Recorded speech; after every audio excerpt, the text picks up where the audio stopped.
Pressure metal in your mind. Pressure with the pedal sheet. Red line to the pedals fall free. Like angels of cherry trees.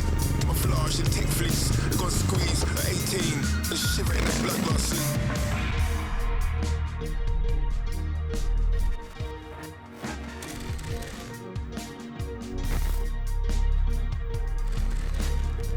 So my creativity comes from all sorts of places that are hard for me to really explain because it happens very suddenly.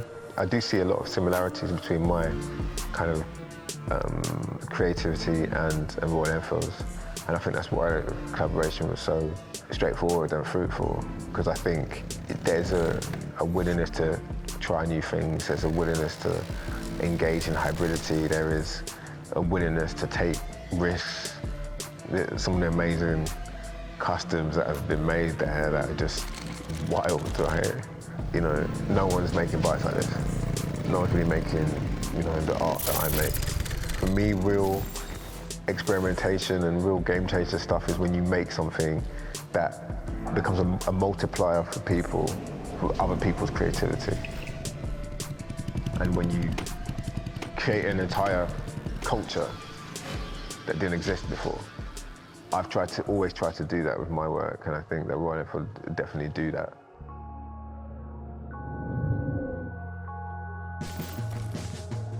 The design had certain aspects to it and influences. Each of the sub-designs were that particular thing taken to the nth degree. There was other stuff that was very sci-fi, there was other stuff that was sort of very brutalist. These were all parts of the ideation and the mood board. What we came out with was like the best bit of the various directions that they had gone in. I think that the Royal Enfield design team are pretty incredible. I hope and I feel like a lot of people were able to get in and do those details.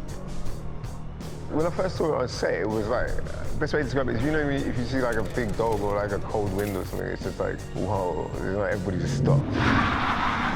Like my brother and everyone was gassed, you know. I had pep in my step that day. I was just astounded by the amount of detail and how people had really thought about the DNA from Royal Enfield. You know, I was lost for words. How do we do those things that are different? When you're thinking about a subculture, it's always about hybridity. Certainly, customs culture around Royal Enfield bikes is what really drew me in. The characters in the kitchen, it's like they don't have much, but what they do have is how they express themselves. The bike is a character in the film. It's integral to the story. It's integral to the life of one of the main characters, and I felt like it had to take its place in history. Part of what I wanted to do in the kitchen, make sure that the kitchen represented that, represented London.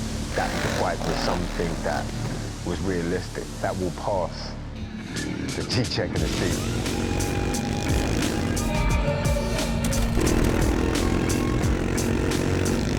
Following your dreams, like, you know, if you've got an idea in your head, then don't just think it's never gonna happen. You know, my dreams aren't about how much stuff I've got. It's about what I can make. It's about what can be done is what I dream about. And you know, that's what all bike culture is about, you know, like whether it's BMX or whether it's motorcycles, is, you know, do you really mean it? Are you on it for real or not? That's what I'd like to give to the next generation of creators of any kind. Are you really on it or not?